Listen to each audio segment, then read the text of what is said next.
Hello, I'm Rowena Hicks. I'm a teacher and have been a leader in schools for over 30 years, and I burnt out. I'm not proud of it. There's a lot of shame attached to it, in fact. But now I support teachers and leaders and other school staff, actually, to beat burnout, to thrive even. And that is my hope from this podcast. From years of working in many schools in the UK and abroad, I've learned that teaching is a vocation. It's a passion, isn't it? And teachers give their all. We give everything, our emotion, our energy, our heart, everything. And we often end up empty. So there's nothing left when we go home at the end of the day, is there? I want to say that this is not okay. I want to tell you about a story. I went into a school that had just been deemed inadequate.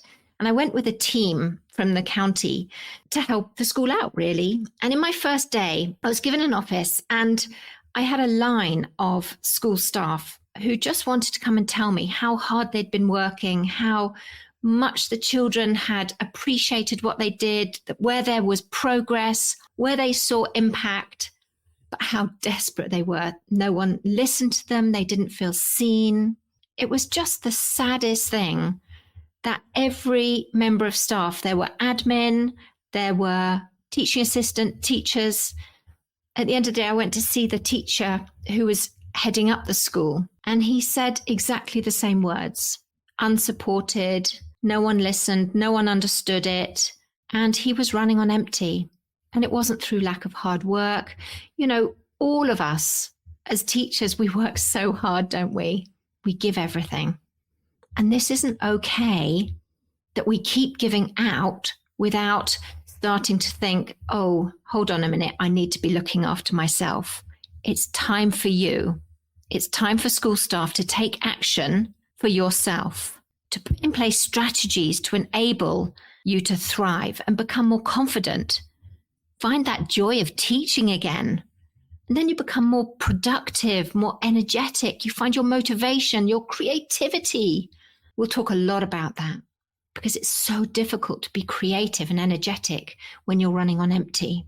So we can't really change the system, can we? Or not yet. But we can change ourselves.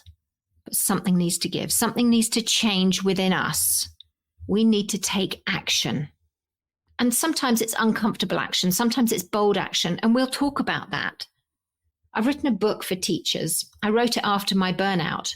And it's called Teach, Flourish, Thrive, Break Free from Burnout. And it highlights 7 keys to reignite your passion for teaching.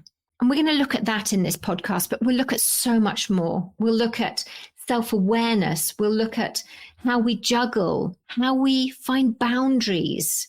Where's our energy gone? How to rediscover that energy? What's your self-talk like? Your relationships? What about autonomy, control, self-worth? All these different things and so many others we will look at together. So these podcasts will be looking at why these issues are in place, why the workload imbalance. Is it possible to have a work-life balance?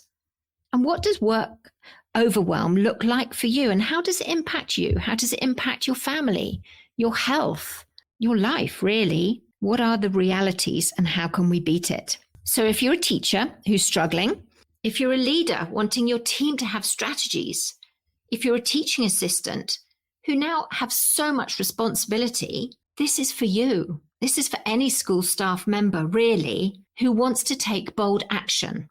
I was a workaholic. I was a people pleaser. I loved my jobs. I loved every single job, actually, but I was overconscientious. I could never say no. The hours I worked meant that my children have grown up to be incredibly independent. So not necessarily a bad thing from that perspective, but I look back and think, wow, I really was a teacher first and a mum second. And that's not okay either. I do have 4 amazing children. And to give you hope, if you have younger children, even if you are a workaholic and struggling with the work-life balance and the stress and the overwhelm, your children can turn out amazing. Because mine all have, all 4 of them. And they were warning me before I burnt out that that's where I was headed.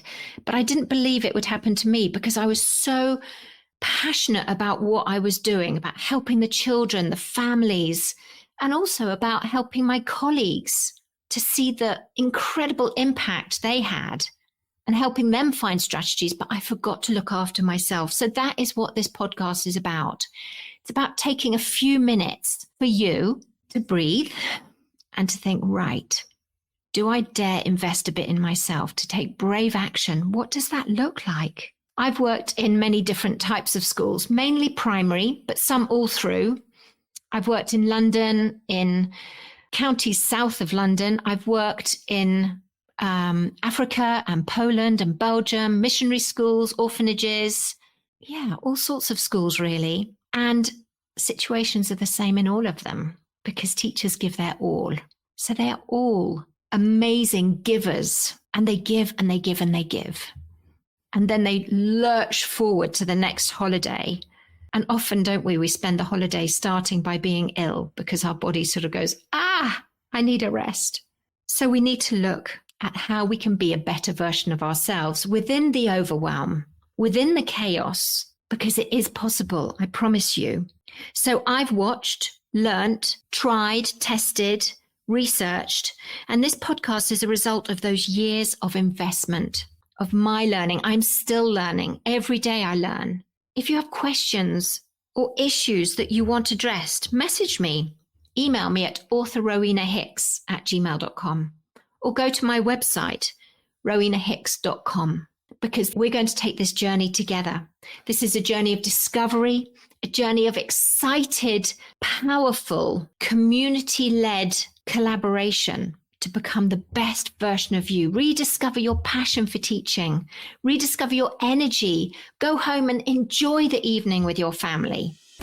That is the plan from these podcasts. So take this journey with me. I look forward to speaking to you again soon.